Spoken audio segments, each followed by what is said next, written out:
The Association of the United States Army is pleased to welcome you to AUSA's Noon Report webinar series. This webinar series features presentations by senior Army leaders responsible for key programs and initiatives. It also features contemporary military authors who read together the past, present, and future story of the United States Army. Kicking off today's webinar is SMA retired Ken Preston, an AUSA Fellow. Good afternoon, and welcome to the Association of the United States Army's Noon Report. Thank you for joining us for today's webinar. We appreciate your support, and as partners in the defense of our nation, today's webinar is brought to you by our three-star sponsor, Ethos, the first AI-powered human readiness platform for mission-critical success. Joining us today are Dr. Monique Seefried and Colonel Retired Jason Musteen. Please take advantage of having Dr. Seefried and Colonel Musteen here to ask questions. You can use the Q&A tab on the right side of your screen to submit a question. After the discussion, we will take as many questions as possible, and you can find the full biography of Dr. Seefried and Colonel Musteen in the Handouts tab. Born a French citizen in Tunisia, Dr. Monique Seefried grew up in Austria, France, and Italy, is fluent in 4 languages, and holds a PhD in history from the University of Paris Sorbonne. She and her husband, Austrian Ferdinand Seefried, moved to Atlanta in 1977, and she became a U.S. citizen in 1985. For 50 years, she's been working in education and in the museum world as curator of the Near Eastern art at the Michael C. Carlos Museum, professor of ancient archaeology and Islamic art in the art history department of Emory University. She chaired the board of the International Baccalaureate Organization, the IB, between 2003 and 2009, and is still an honorary member of the IB board, as well as a member of the advisory board of the American Revolution Institute. She is a knight in the French Order of the Legion of Honor, as well as a recipient of the Secretary of Defense Medal for Outstanding Public Service. Among many other awards and accolades, she received the U.S. Secretary of Defense Medal for Outstanding Public Service in 2019. Colonel Jason Musteen, a retired Armored Cavalry officer, was an associate professor at West Point. He enlisted in the Army in 1990 and then was commissioned in 1994 as a distinguished military graduate from the University of Central Arkansas. He has a PhD and a master's in modern European history from Florida State University, as well as a degree in advanced defense studies from the Collège Autres-Armées de Défense at the French War College, and a Bachelor of Science in Biology from the University of Central Arkansas. The author, editor, or translator of multiple books, he is a veteran of combat operations in Afghanistan, Iraq, and the Horn of Africa, and of crisis response in South Sudan. So, Dr. Seefried, ma'am, thank you. Colonel Musteen, thank you both for being here. It's an honor to have you here for this webinar and to talk about General Louis Dio. And so what I'd like to do is kind of start out with just some open questions, for our listeners out there to get to know a little bit about the book and how the book came about. So, Dr. Seefried, what first motivated you to tell Louis Dio's story, and what's the connection? We were talking earlier with the family. Yes, the connection is that Louis Dio was my godfather, and I had just spent, when I was approached by Général Michel, the president of the Fondation du Maréchal Leclerc, who wanted to write a book about Louis Dio, the youngest general. He became a general age 37 in the France during the 20th century. He was my godfather. I had just spent 10 years as a commissioner on the U.S. World War I Centennial Commission. speaking about Americans who gave their life for their country. And I really felt I needed to speak about Dio, especially because he had no children.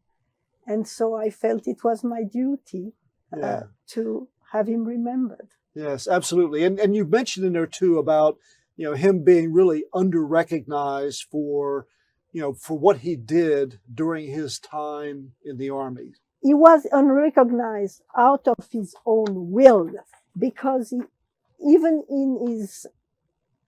at the end of his life, he stated at the end of his testament, I insist to be buried like an anonymous, what I never stopped to be at the bottom of my heart during all of my life. He was the most modest person of those military people he was serving with. And I think that trait made me want to make him remembered. That's awesome. Great. Colonel Musteen, sir, when you were approached to be part of this book, what inspired you? What led you to say yes, to being part of this endeavor? Thank you. It's an honor to be here with you, such a distinguished soldier, and to be able to talk about another distinguished soldier. And I've got two answers for that. The quick and easy one is Monique asked me, and it's hard to say no to Monique. And if she ever asks you to do something, you want to do it with her. And I'd worked with her on the National World War I memorial here in D.C., as she was one of the commissioners of the U.S. Centennial Commission for World War I, and I had a group of cadets. We came over and did the groundbreaking ceremony, met her there, and she's so enthusiastic when she talks about anything. I'm a French historian, and so we had a lot that we were able to fall back on. So that was kind of one thing that led me to it. Another thing that led me to the yes was I had years ago taken cadets to study World War II in France, and as a part of that, each time I went, we met with veterans of the French 2nd Armored Division. We had another connection through that way, and those veterans just being able to sit down and listen to their stories about, to be standing in Paris and have them talk about, my tank came down this road right here and we shot right there. There was a Panzer, it's just amazing. Yeah. And so I felt I owed a debt to them as well to help get this story out to an American audience and an English speaking audience, because so many of us think of the French in World War II differently than we should when you hear the stories of Leclerc, the 2nd Armored Division, Louis Dio, and the others who fought so long for France. Right. And you met a woman also there. I did. As a part of these meetings, I met with the veterans, and there were some women who were always there as well. And I finally asked, who is this? Who's next to me? And the French gentleman veteran I'd been talking to pointed out that she was in the division, and this was in 2005, and I wasn't really sure what to make of that. And so I asked some further questions, and she was one of the Rochambeaus, the medics, the nurses, the frontline medics who served the division throughout much of their war. That's awesome. So what were some of the, because the book was originally written in French, and then it was translated for British English. And then you came in. So what was some of the challenges and synergies between the two? We had a British publisher, so I translated from French into American English, but then the British publisher asked me to then rework it to rework it into British English. So I did that. Yeah, because I spent 2 years in the British Army, so I can appreciate, there is a difference between the Queen's English and American English. So it's now the King's English. The King's English, yes, that's right. I have, Monique, if you mind, I have a quick answer, and then maybe you have an answer for the difficulties you had. Probably her difficulties were working with me, but I had the opposite experience. What made it easier for me is that I had the authors who were helping me each step along the way. So I would give my translations, I would send it to Monique, and she would share it with General Michel, and the two of them would come back and say, I think this, you kind of missed the point here, or I could ask, like, I'm having trouble with this one. Here's what I think it says. And they'd say either yes or no, it really means more of this. And so I had the ability to work with the authors. But the challenge was when Monique asked me if I would do it as a trial, she gave me chapter 10, which was the liberation of Paris. And having lived in Paris, having met with the veterans, I knew the story. And so I did that translation. And I thought, well, that wasn't too bad. And I said, okay, I think I can do this. Yeah. And so then she sent me the rest of the book. And chapter 1, as you know, starts with starts with all over Chad and Gabon, and there's the Army of Africa slang, there's the colonial expressions, and so I was about 3 pages into it, not that, oh my word. Yes. Yeah, and that leads me to this next question too. So what I found was the depth of research, Yes. The amount of research and all the different places that you had to go to find information, and the footnotes at the bottom of the page. I thought your introduction at the beginning about your translation and what you said, what was French would stay and what would get changed, and so talk us through, if you would, that process, between, making it. So originally with Général Michel, we started during COVID. And I realized suddenly that it was very important to be Dio's goddaughter, because I succeeded to have libraries who were normally closed because of COVID open, because I was his goddaughter. Also, my father was French ambassador to the Vatican, and we found quite a lot of sources in the archives from the church where he was born, in Vannes. And so I needed to get the bishop to intervene to get those files open. And always being his goddaughter helped. But really my background as an historian and as an archaeologist especially meant that I would dig and dig and dig in all archives, in Italian archives, in French archives, in American archives, in British archives. And really our book in French already had 11,000 footnotes, because I felt that this book should remain as a source for future generation of historians. And then Jason added his footnotes, which are absolutely fantastic, because he's explaining what an English-speaking readership will not understand automatically about an expression in French or the way the French do some things. Right. So we really were looking at this book as a resource, and to have had Jason agree to translate it in English was a major gift, because you need to realize, and I have to say also, that without AUSA and our friends who introduced me to the publisher in the UK,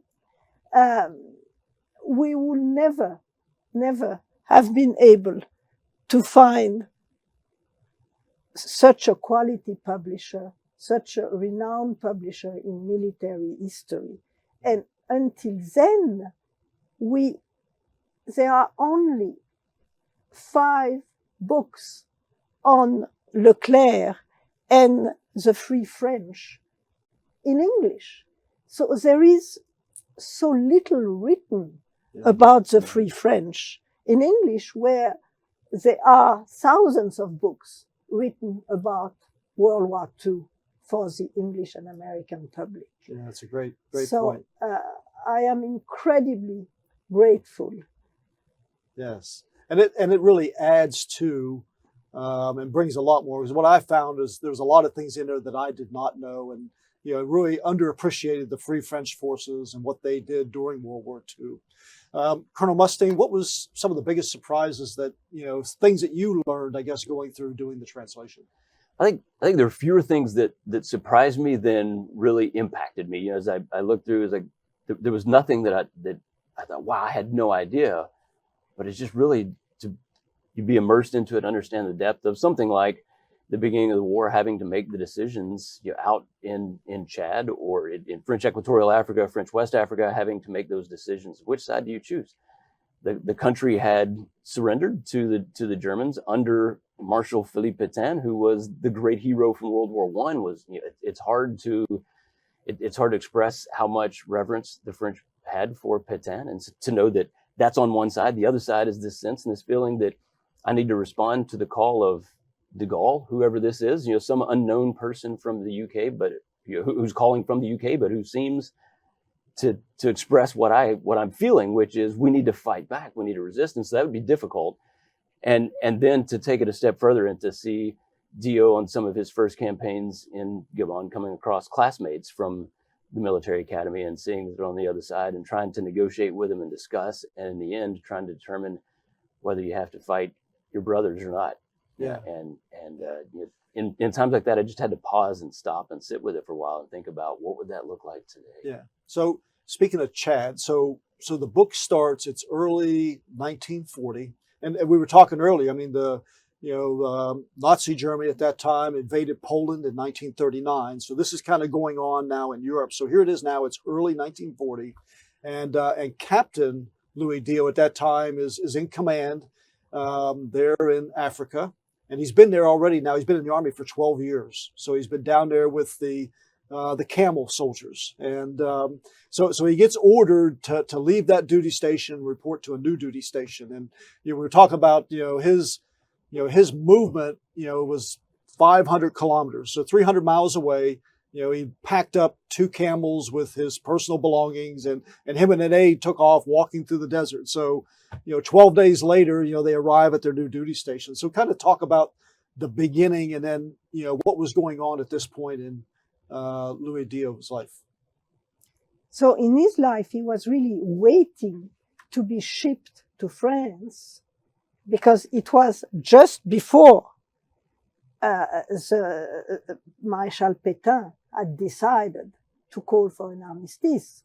So Dio had been waiting in Douala because his ship was not coming, and he was there with his men. And then came the armistice. He probably did not hear the speech of June 18 from de Gaulle, but he had already made up his mind for himself. He had already planned to go over to the British and to enlist with the British Army. But there, after the army, when Leclerc arrived in Douala, Dio was having really major problem because he thought, what will I do with my men? Personally, I can go and fight, but I am responsible for those men. Yeah.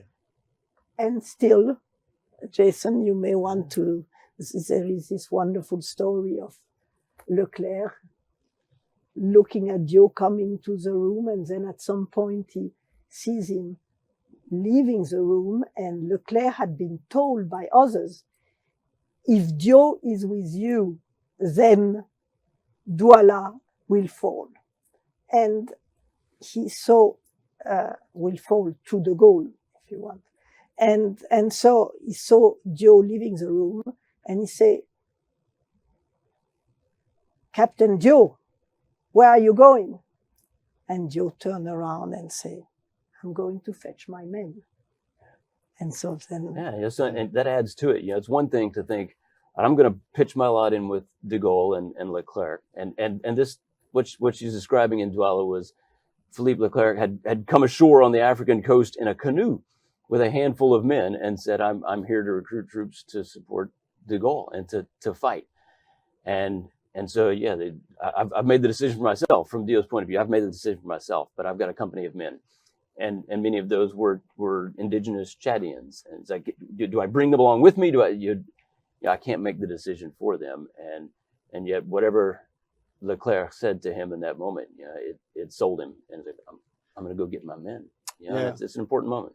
Yeah, and it really is, it's a reflection on his character, and it's a reflection on leadership. And so the connection between Leclerc and Dio, for Dio and Leclerc, I mean, that connection stays for a long, long time, right? It stays for a long, long time, but it is in a way amazing. And Jason will explain that much better than I can, but I can only describe Leclerc as a man from the French aristocracy, a cavalier, and the cavalier in France are really the strictest person you can imagine.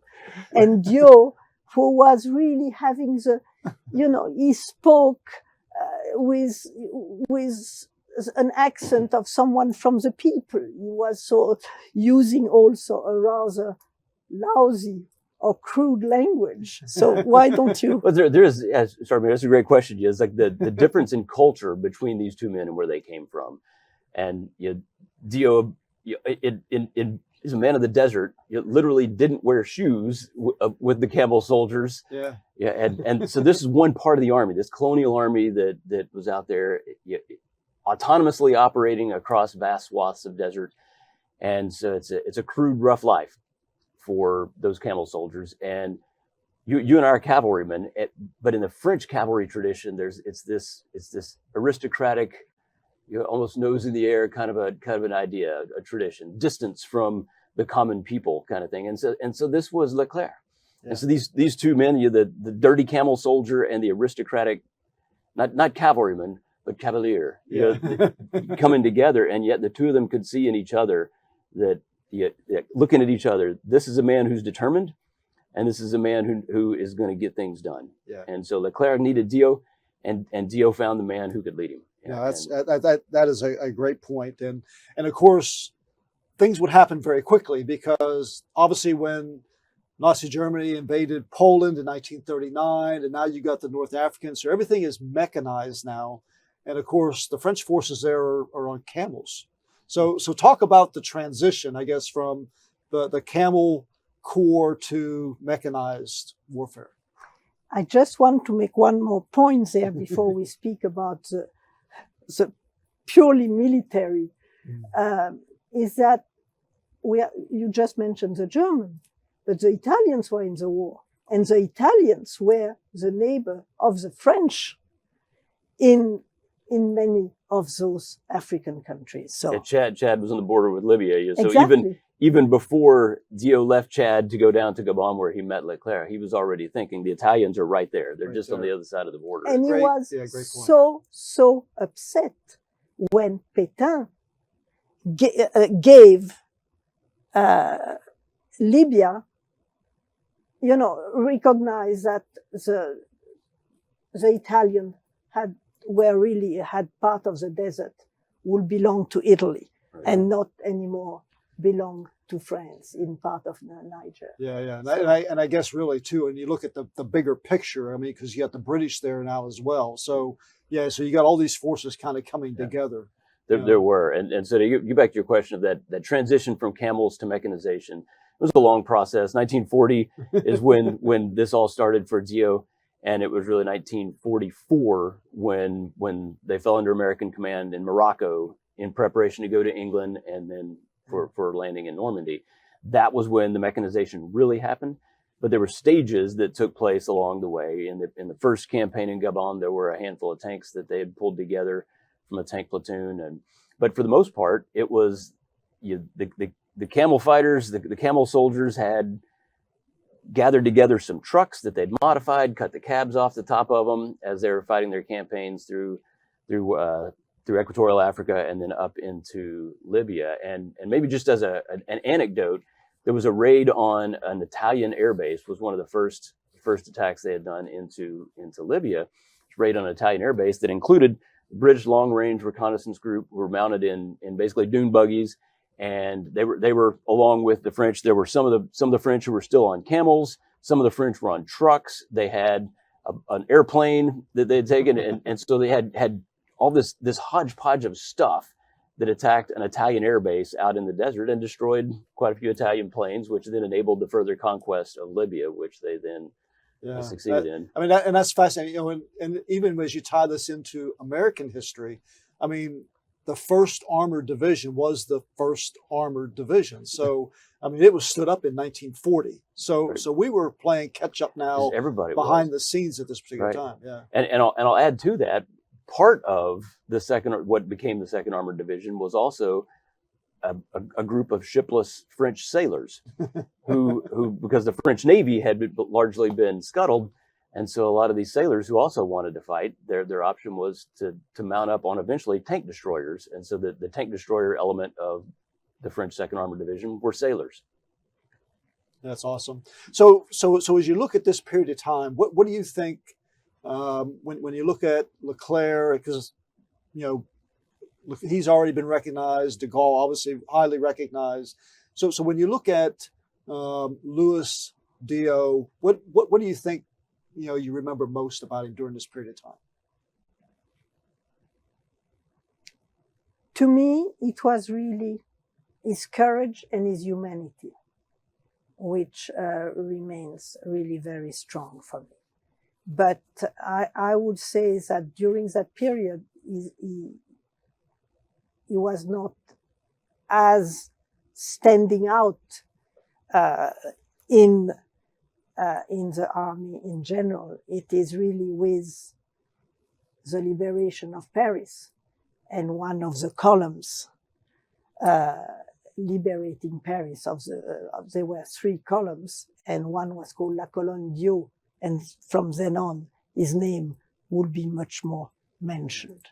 But I jumped from Africa to Paris, so you may have. I think Dio was De Gaulle once said that cemeteries are full of indispensable men, letting us know that nobody is indispensable. But I feel like Dio really was at this time, because he was the man who could bring all these different worlds together. And so you've got the aristocratic Leclerc and De Gaulle, and then you've got those who had supported Pétain and were Vichy at one point, and then became a part of the unit. You had the sailors, there were Greeks, there was a company of Spanish Republicans who were attached to all this, and it seems that De Gaulle Dio was the one who was always in the position to help understanding between all these different cultures, and to be the hard-nosed, dirty, in the dirt soldiers commander, but yet also the one who could speak to the highest levels in a way that made sense and who could get things done. And so it seemed like in so many different times and moments, there was everybody saying, well, what does Dio think? And let's see what he thinks. Awesome. and we'll go with that. Yeah, that's great. So what I want to do now is I want to take and give our listeners out there right now a chance to kind of ask some questions, and we'll see what we've got out there from our viewers.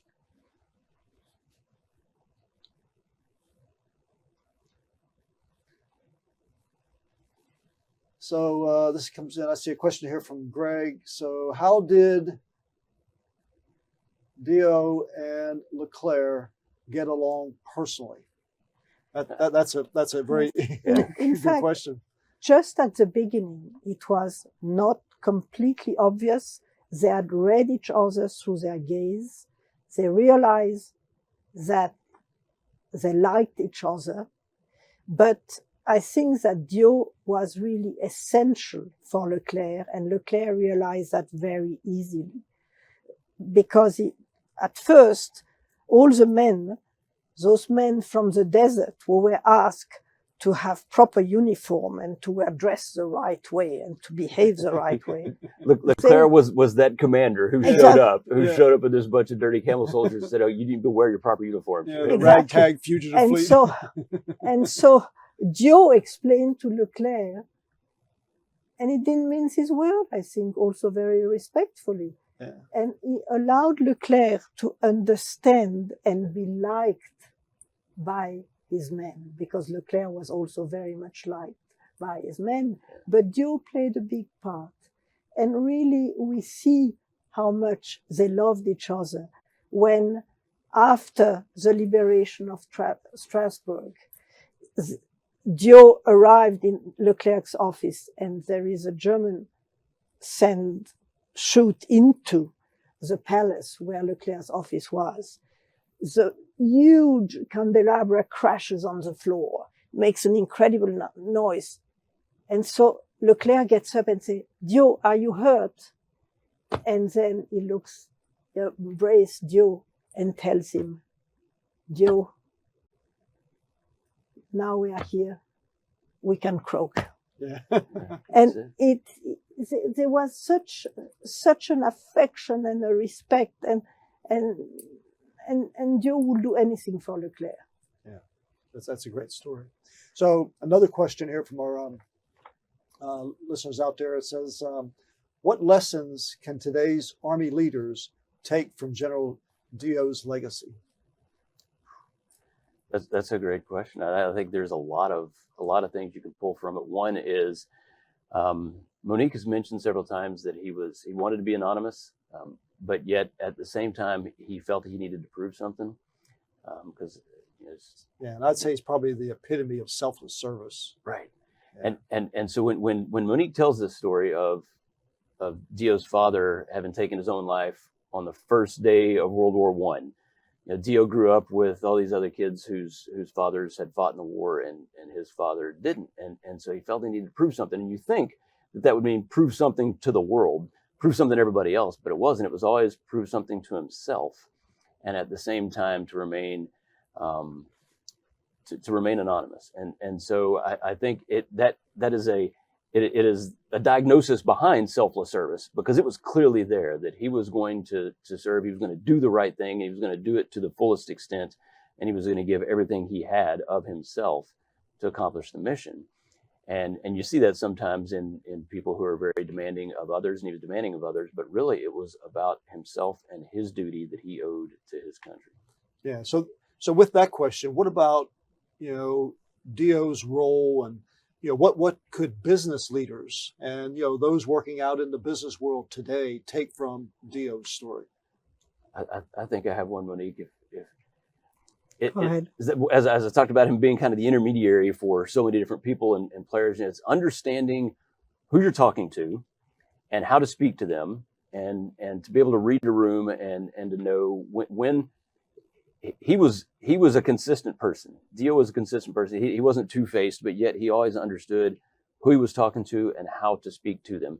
He spoke multiple languages. He learned Arabic in school. When he was living in the desert, he learned local dialects in Chad. He was in Mali for a while, and so he learned the local dialects. And so he went over not just various French and Americans and British, but also so many local leaders in the places in which he served, because he understood that we're all part of the same team here. And so we at least all have similar objectives.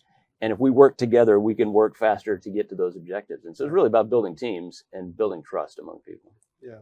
And it's no wonder, as you talked about him becoming, the youngest general in the 20th century. It's no doubt why he rose so quickly from being a captain at the start of the war to, here it is now, afterwards, he rises to the rank of being a general. So also here is, the second armored rightly gets a lot of credit for Paris. Can you talk about its subsequent campaigns and Dio's role? That comes in from Chris K. So just after the liberation of Paris, Dio was sent to liberate the Poche de Royan. But then, while the army were sort of marching through Germany and towards Berchtesgaden, why don't you speak about that? Because after Paris, of course, the momentum was heading east towards Germany, and then Dio was sent to Royan to kind of do a cleanup operation, which felt like he was being sidelined, I think, and the rest of the war is going east into Germany, and I'm being sent back kind of south and west. Yeah. But then he turned around and went to the Vosges Mountains, Alsace, Lorraine, and Leclerc had made way back at Kufra at their first victory in Italian Libya. He had made his famous oath of Kufra, where he said that we're going to keep fighting until our flag, our colors fly over the cathedral at Strasbourg.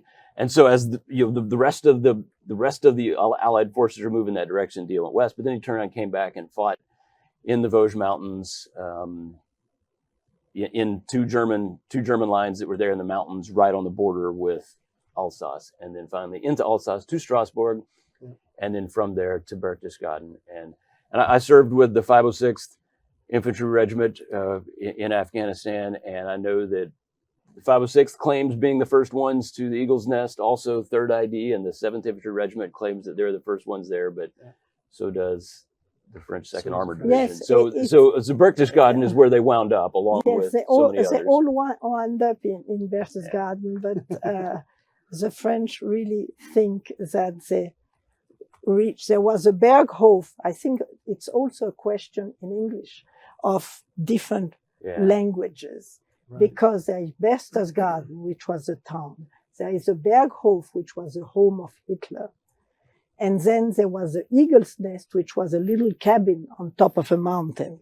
And that is where, without any doubt, the French flag flew first. Yeah. I have to. It was actually a Dutch flag that they turned sideways to be a exactly. French flag that they Exactly. hung on Hitler's Eagle's Yes. nest up there. Yeah. Yeah, that's fascinating. And you know, as a business coach, you know, one of the things I find, you know, for like from the business and the industry perspective, you know, when they made that claim, this is bound in Libya and, you know, and in Italy, they made the claim that the flag would fly over Berchtesgaden. So that's Over Strasbourg. over Over Strasbourg. Yeah, yeah. yes. So, but you know, but to make that claim, and they're still so far away, Yeah. and you know, so much ground to And cover. Strasbourg was important because it was symbolic. I mean, the capital of Alsace, and it had been taken by the Germans Yes. in 1870, and then the Retaken. French got it back in 1918, and then now it had fallen again in 1940, and so it meant Alsace. You know, we're going to fight until we've liberated all of France, all the way to Alsace. And of course, they fought farther on to Berchtesgaden. But I think a further part of that question might be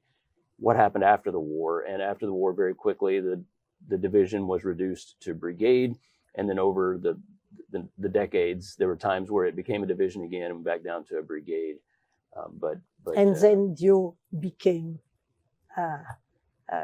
really the advisor of de Gaulle when de Gaulle came back during the period of decolonization. And he was really the specialist about Africa Okay. and Yes. helped all those African countries build their own armies. Yeah. How was so Second Armored Division? And the question follow on was, how was the division organized? How was it structured? I guess during this time. It had been at first just Column Leclerc. That's what it was in the early campaigns in Africa, and then in the Tunisian campaign when it fell under British 8th Army, Column Leclerc became Force L for Leclerc, and then finally when they got to Morocco in 1944, it became the Second Armored Division. So at that point, it was reorganized as an American Armored Division. At that time, the U.S. had combat commands, three combat commands. They called them groupements tactiques, or tactical groups that were combined arms commands. So an armored division with 3 combined arms commands underneath them, one of which was commanded by Dio, and it had infantry, tanks, artillery, engineers, its own anti-aircraft forces, and so combined arms, a brigade combat team. Yeah, and bottom line, Dio commanded also at the same time all the infantry of the Second Armored Division. Yeah, so it was in the pure organic structure. He commanded the infantry regiment, but that infantry regiment was parceled out among the combat commands, and he commanded simultaneously the combat command. So he still had administrative responsibility to command his regiment, but tactical responsibility to command his groupement tactique. Yeah, that's fascinating. So another question here from our readers out there. It says, French military assignments are often impacted by an individual's family, education, and potential. Was it surprising that an officer had spent 12 years outside of France and played such a role? So when it started, so he had been in Africa for 12 years. Because he wasn't connected, I think is the question. No, he had no family connections. He Why was did he not, wind up? But was he a highly ranked graduate of French military school? Yes, he was a graduate of Saint-Cyr, and also one of the reasons why he was so respected is that during those 12 years in the Sahara, he had earned already 2 citations, which very few people of his generation, he was just a captain, had earned. So that made for his reputation being already much more important, if you want, or much more respected. Okay. And many of those who did have the family connections were Pétainist. were Pétainists, Yes, right? exactly. Or the older ones. And then much of the army had been caught up in the Battle of France in 1940 and had therefore they were stuck in France. And so he happened to be the right man, right place, right time, really, by being a colonial soldier in the empire rather than being in metropolitan France. He was in the right position, I think. But then given his experience and his background, it made him the right man at the right time as well. Yeah. And obviously, I mean, that time that he spent in the desert was really about credibility. I mean, he had Absolutely. huge credibility, there. And he had not only military responsibility, but also administrative, public responsibility. So he had to learn to work with everyone. Yeah, that's right. With the governance of the Yes. area. Right. So, Yes. yeah, exactly. So now we kind of fast forward, and so this question comes in from Andrew, and it says, what staff ride key lessons learned will be provided through AUSA for this text? U.S. and European Force Structures Office, what should we learn from the book's vignettes to improve joint operations, doctrine, maturation for future challenges? So try to take maybe the last part of that. I think it's... I think I've led a lot of staff rides, and I think if I were to do the French version of the staff ride, do from Normandy to Paris, if I were to do that version of the staff ride or just the Battle of Paris, I think there's a lot to learn there in growing and in learning on the fly. Here they've done all these other things. You talked about going from camels to being a mechanized force, but all these other elements and organizations that were coming in together is when they started the campaign in Normandy, got off the boat on about D+60 and went straight into the fight to the Falaise pocket and took some serious casualties, but very quickly learned, okay, push light reconnaissance forward, which seems logical, but push light reconnaissance forward and then have the artillery as far forward as possible, infantry riding on top of the tanks with the tanks so that the infantry can dismount and clear pockets of resistance. But that wasn't an initial lesson. I mean, it wasn't. They didn't go into it knowing that. Having done a lot of training beforehand, everybody was learning these things. The Americans, the Brits, everybody else was learning that, and it was just being able to adapt on the fly to understand. Here's the organization and the equipment I have. It wasn't exactly, and the doctrine I have is not exactly set for this enemy and this situation I have.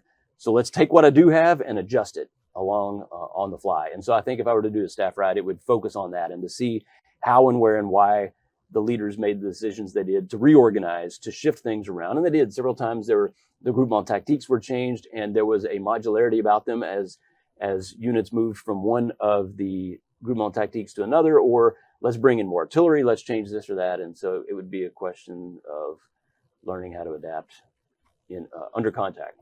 Yeah, absolutely. In Yeah, contact. so it's kind of like be a scout, move out, draw fire. You get that light Right. reconnaissance That's out there. exactly it. Yeah. So what I want to do now is I'm going to transition. Last question here I see up here is during World War II, Paris experienced little destruction as compared to other European cities. What was General Dio's role in all of that, in preserving the infrastructure? I don't think he had a specific role in that part. I think that what was really important was to quieten Paris and avoid a communist uprising in Paris, because there were at that time really a lot of different groups who were fighting. And fortunately, I think for the Parisians, for the French, and for humanity, the general that Hitler had put in command in Paris disobeyed the order to destroy it. Yes, And- von Scholtitz. okay. Yes. And so that is what saved Paris. But I will say the component that Leclerc and therefore Dio had as well was that neither Eisenhower nor Bradley were interested in liberating Paris at first. Leclerc certainly was. De Gaulle was insistent upon liberating Paris. And in the end, it was the right call, I believe. But Leclerc and de Gaulle knew, one, symbolically, that the French needed to liberate Paris. It needed to happen. But also, not just symbolism, but the morale for France and the French people. But another part of that gets to the question of destruction, and that is the French resistance. Once the Allies showed up on the outskirts of Paris, the French resistance inside Paris rose up. And there were Gaullist resistance, there were communist resistance. And we had already seen in Warsaw what had happened when the resistance rose up in Warsaw and the Russians stopped. And the resistance was suffered, as did the people of Warsaw, suffered at the hands of the Germans. And something similar had happened in the Netherlands with Operation Market Garden. When the Allies were unable to take the Netherlands, the local population suffered. And so had the Second Armored Division not insisted and then liberated Paris, the resistance and the people of Paris would have suffered.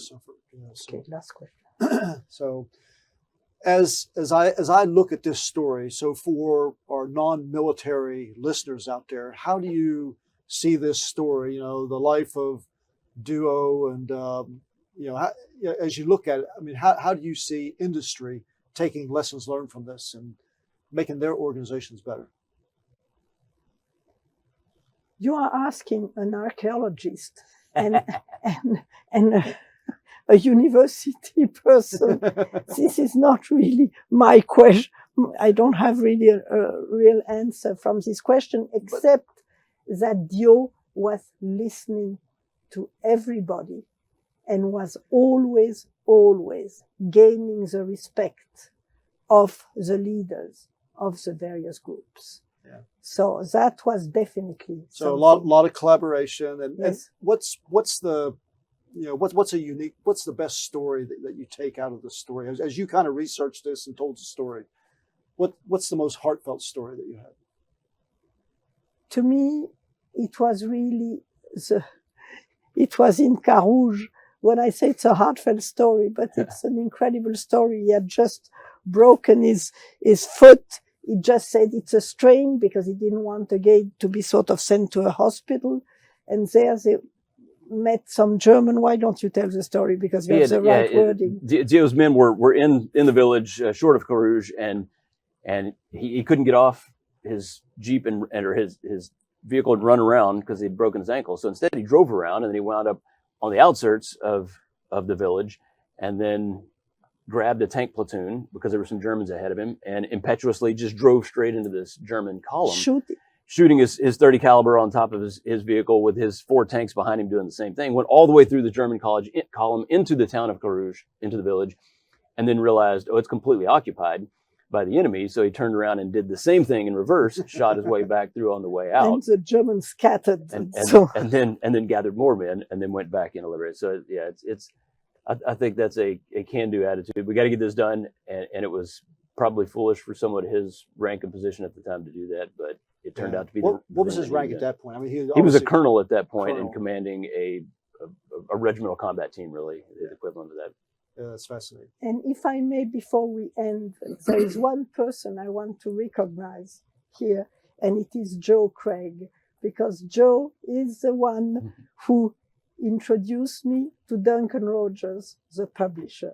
And from then on, this book was able to be translated in English, and this wonderful story to be told. I also want to recognize Colonel Musteen, because he did this translation out of the goodness of his heart. And that is something very special. Yeah, I've had the honor to work with Joe Craig as well on a couple of projects. So absolutely, I totally agree. So, but listen, I just want to say thank you both. I mean, this is, it is a fascinating story, for our listeners out there. I mean, General Louis Dio and, what he did and really his story, it has to be told. And I think you did a magnificent job of bringing that out. And when you look at, it's heartfelt. It's a very personal story that was told. And there's so much out there to gain, not only from military leaders, but also for industry, especially in today where, I mean, you're facing so many, so much adversity out there, with global impacts that are happening right now. And there's just a lot of things out there for industry leaders to take away from this. And about knowledge of Africa also in that book. Yes, absolutely. Yeah, a lot about Africa and a lot of history in there too, how we got to where we are and, where we are today. So, but thank you both very much. So Dr. Seefried, Colonel Musteen, thank you again. It was a great discussion. And before we part, I want to inform our viewers of a few upcoming events. AUSA will host a coffee series featuring Lieutenant General Robert Harder, the 35th Chief of the Army Reserve and the U.S. Army Reserve Command on 18 November. On 19 November, we will host another Noon Report featuring Arthur T. Combe, author of Soldiers in the Schoolhouse, a military history of the junior ROTC. To close out the year, we will host a Noon Report on 2 December featuring Rick Atkinson, author of The Fate of the Day, The War for America, Fort Ticonderoga to Charleston, 1777 to 1780. AUSA's Global Force Symposium and Exposition will be held the 24th to the 26th of March in Huntsville, Alabama. I hope you can join us for an upcoming webinar or event. For more information about any of these events or to register, please visit our website at ausa.org. Finally, we thank all of you who support us with your membership. Membership matters. You help us support the Army. Thank you again for attending and have a great Army Day. Hua.